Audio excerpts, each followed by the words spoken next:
बच्चों आज का जो हमारा टॉपिक है ना, दिस इज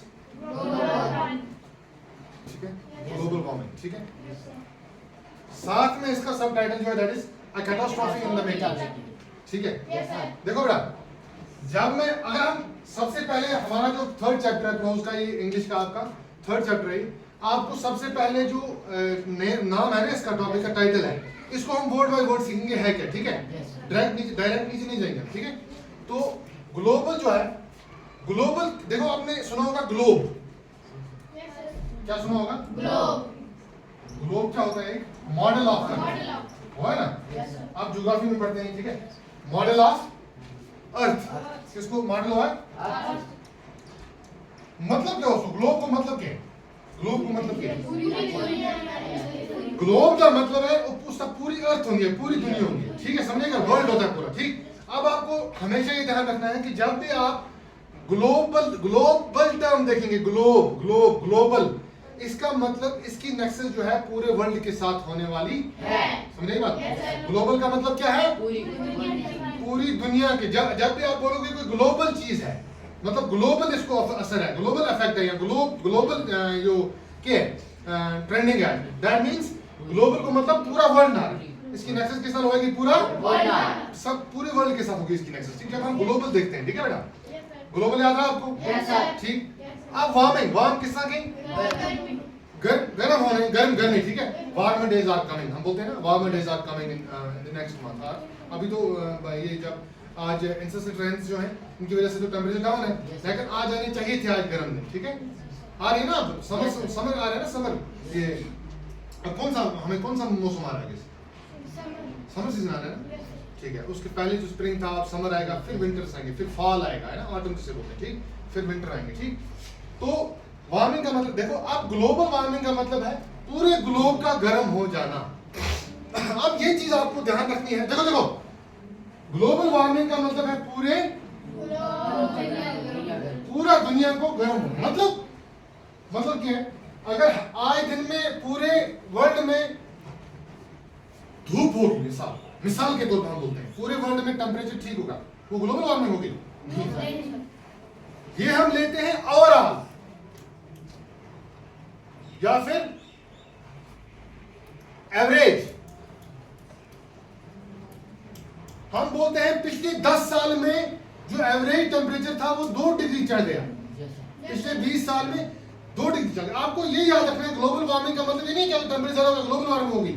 आपको ये ध्यान रखना है कि टेम्परेचर का एवरेज इंक्रीज होना, जो ग्रेजुअली होगा। ग्रेजुअली का मतलब है, याद रखना, ग्रेजुअली, आहिस्ता आहिस्ता। देखो, मैं बोलूंगा यहां पर आपको, मुझे यहां पर क्या था, एक कट है, ठीक है, इंजरी है। ठीक, अब मैं बोलूंगा आपको, I was injured in a scuffle with my friend, in a friendly scuffle with my friend. I was injured in a friendly scuffle with my friend. Scuffle किस तरह के? Scuffle, लड़ाई। तो friendly scuffle होगी तो मैंने पहुंच लगा के वो जख्मी हो गए। ठीक है, injured हो गया मैं। अब ये जख्म जो मेरा है, इंजरी जो है, इसकी जो रिक्यूपरेशन होगी, आप बाद में ये एक वर्ड है रिक्यूपरेट करना। रिक्यूपरेट का मतलब है नहीं, किसी बीमारी का ठीक होना या जख्म का ठीक होना। देखो, रिक्यूपरेशन जो इसकी है, मैं लिखाऊंगा यहाँ पे। ठीक है, वो एक ही दिन में ठीक हो जाएगा? ये ग्रेजुअली, आहिस्ता। पहले इसका क्या होगा, क्लॉट ये बनेंगे, क्या होगा इसका?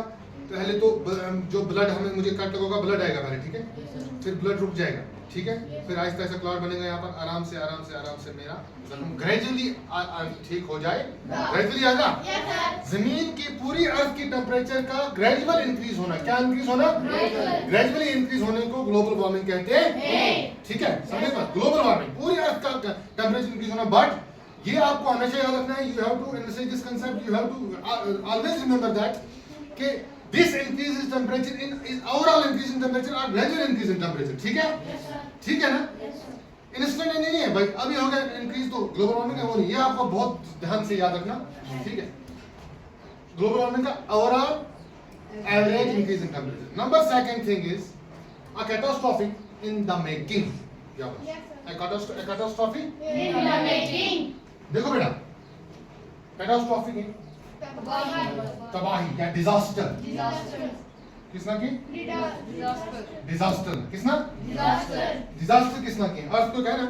Yes sir. डिजास्टर है जिसमें मास डिस्ट्रक्शन हो, mass devastation, large scale, LARG, large scale devastation. Devastation किसना के? तबाही को। डिजास्टर को मतलब है जिसमें लार्ज स्केल, बहुत खतरनाक तरीके से डेवस्टेशन हो जाती है। अगर अर्थक्वेक होगा पूरे मकान गिर जाते हैं, बिल्डिंगें गिर जाती हैं, रोडें फट जाती हैं, चट्टानें फट जाती हैं, पहाड़ फट जाते हैं, है ना? तो कैटास्ट्रॉफी को क्या मतलब है? डिजास्टर। मगर कौन सी डिजास्टर? लार्ज। याद रखना, डिजास्टर को मतलब है लार्ज, सॉरी, डिजास्टर को मतलब है लार्ज स्केल डेवस्टेशन। डेवस्टेशन का मतलब है तबाही। डिजास्टर बोले कि जब आपको फ्लड्स आएंगे, सैलाब आया, पूरा इलाका लेट लेके, समझ नहीं बात? इसी तरह से डिजास्टर का large scale in the making. मतलब देखो, इन द मेकिंग। हम इस चैप्टर का वर्ड बाय वर्ड हमने पहले सोच देखा भाई है क्या, ग्लोबल वार्मिंग है क्या। ग्लोबल वार्मिंग हमने देखी कि ग्लोबल वार्मिंग हो गया, ग्लोब पूरा अर्थ को एवरेज टेंपरेचर इंक्रीज हो जाए। अब ये ग्लोबल वार्मिंग को बोल रहे हैं, जो ऑथर है वो बोल रहा है अ कैटास्ट्रॉफी इन द मेकिंग। ये बन रही है, एक डिजास्टर बन रहा है, इन द मेकिंग बन रहा है। मैं बोलूंगा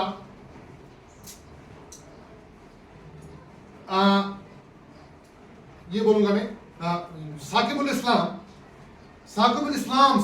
इस्लाम के स्पीकिंग स्किल्स क्या, या फिर communicating skills are ideal, are एंथालिंग। ठीक, साकिबुल इस्लाम के कम्युनिकेशन स्किल्स के बोलने का जो तरीका है वो बड़े जबरदस्त है।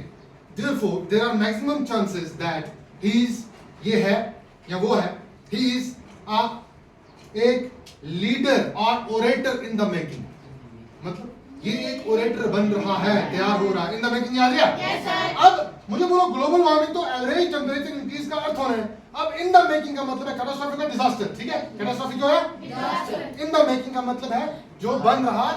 अब मतलब क्या है इन द मेकिंग? मतलब क्या है? देखो बेटा, अब यहां पर हम थोड़ा सा ग्लोबल वार्मिंग के बारे में पढ़ लें। देखो ये क्या है बेटा, मैंने बनाया यहां पर, दिस इज सन। क्या है ये? सन। यहां से रेज आती है, कौन सी? याद रखना, सन रेज जो होती है ना, जो रेज हमें गर्म करती हैं, हमारे हम जिससे हमें वार्म फील होती है, उनको बोलते हैं इंफ्रारेड रेज। कौन सी बोलते हैं? Infrared rays. कौन सी आती है? Infrared rays. समझ आई बात? Yes sir. कौन सी रेज? इंफ्रारेड ये रेज। आ गई जमीन पर, ये अर्थ है। ठीक है, यहां पर ये आके लग के वापस जाती है। ठीक है, वापस जाएंगी जब तो स्पेस में चले जाएंगी। Yes sir. आधी जमीन ने ऑब्जॉर्व कर ली, जमीन का टेम्परेचर ठीक हो गया, गर्म हो ना, नहीं गर्म, ये वापस चली जाती है। अगर यहां पर एक शील्ड लगा देंगे, हम क्या लगा देंगे? शील्ड का मतलब है बचाव है दूसरी चीज, मतलब ये शील्ड बन जाएगी, पर्दों बन गए, इसमें कोई और नहीं, जमीन में कोई नहीं पकड़ सकता। ठीक है, मैं शील्ड, आई विल शील्ड जमीन। ठीक, ठीक है। WWE देखे ना, रेसलिंग देखे ना, उसमें शील्ड हुए थे, तरह हुए थे उसको, रोमन रेंज वगैरह जिसने देखे उसका पता है, शील्ड के थे। ठीक, अब यहाँ पर क्या बन गई है? शील्ड बन गई। अब अगर यहाँ पर शील्ड बन जाती है, ये रेज वापस जाएंगी? ये यहाँ ही रहेंगी ना। अगर यहाँ पर 10 रेज की वजह से टेम्परेचर था इतना, 20 रेज की वजह से कितना होगा? बहुत ज्यादा होगा। तो ग्लोबल वार्मिंग आपको ये याद रखना है कि जो इंफ्रारेड रेज सन से आती है ना, वो जमीन से वापस हो जानी चाहिए थी, लेकिन उनको यहाँ पर एक लेयर बन जाती है। क्या बन जाती है? लेयर, या फिर शील्ड बन जाती है, जो उनको वापस जाने नहीं देती। उसकी वजह से जमीन का टेम्परेचर क्या हो जाता है? एवरेज टेम्परेचर इंक्रीज हो जाता है। अब ये शील्ड किसकी बनती है? वो बनती है ग्रीन हाउस गैसेस। किसकी? Greenhouse gases. कौन कौन सा गैस है? Carbon dioxide, methane, water vapours, वो आप पढ़ेंगे। CO2 है, कार्बन डाइऑक्साइड। ठीक है, वो आप आगे साइंस में पढ़ेंगे, यहाँ में भी आपको इसी चैप्टर में आगे पढ़ाऊंगा। फिलहाल आपको याद रखना है कि ग्लोबल वार्मिंग क्या इफेक्ट है।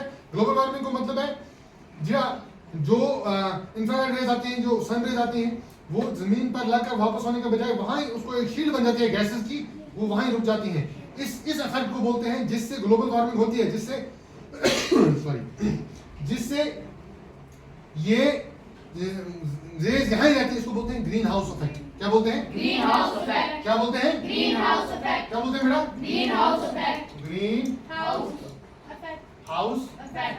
इफेक्ट। अच्छा, अब इन गैसेस को क्या बोलेंगे? कौन से गैसेस? Greenhouse gases.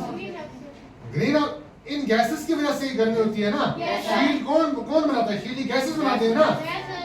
अब ये ग्रीन हाउस इफेक्ट हो गया, इन्हीं को बोलेंगे green house gases. Carbon dioxide आप याद रखना, green house gases permanent gas है जो कार्बन डाइऑक्साइड, और उसके अलावा वाटर वेपर्स, मीथेन, और भी आप बहुत सारी गैसेस पढ़ेंगे जो ग्रीन हाउस गैसेस हैं। So this is global warming is ये हमने एलाबोरेट किया कंसेप्ट को वर्ड बाय वर्ड। अब डिजास्टर क्या हुआ, कैटास्ट्रॉफी किससे बोलते हैं, इन द मेकिंग किससे बोलते हैं, ठीक है? समझ आई बात? समझ आई? तो ये आपको हमेशा ध्यान रखना है। इसको चैप्टर को हमने एलाबोरेट किया, ठीक। अब ये हो गया, अब मैं दूसरी शीट पे चलता हूँ, ठीक है? देखो बेटा, मीडिया सुने? मीडिया, मास कम्युनिकेशन सुने?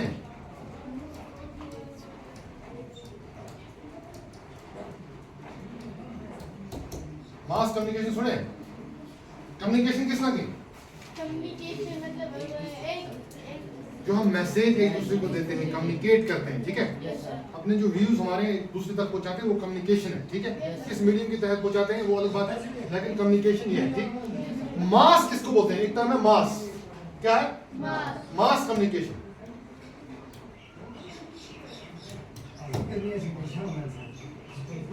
मास,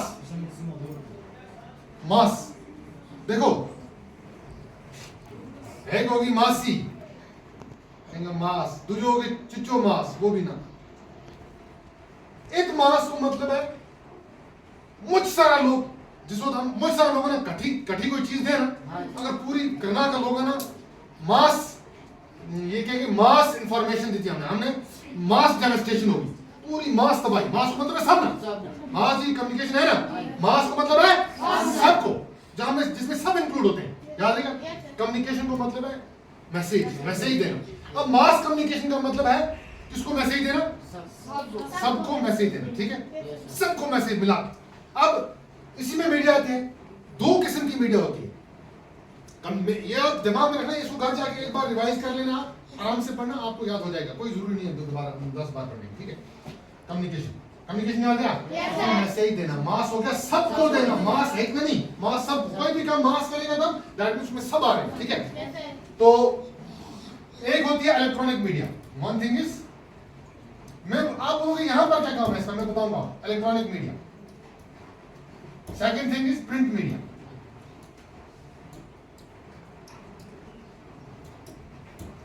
देखो, इन दोनों चीजों का मतलब है मीडिया का कम्युनिकेशन, मैसेज देना।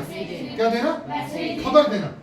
इलेक्ट्रॉनिक मीडिया को मतलब है, इलेक्ट्रॉनिक मीडिया को मतलब है टीवी, मोबाइल, जी इलेक्ट्रॉनिक चीजें, नहीं समझ आई? अच्छा, तो आपने इसका फर्क समझिए। प्रिंट है ना, प्रिंट जी लिखी हुई चीज है ना, बुक्स, मैगजीन्स, अखबार, न्यूज़पेपर्स, ये सब प्रिंट मीडिया में आते हैं। किस में आते हैं? Print media. जो फोन वगैरह है, गैजेट्स जो भी है, वो किस में आते हैं?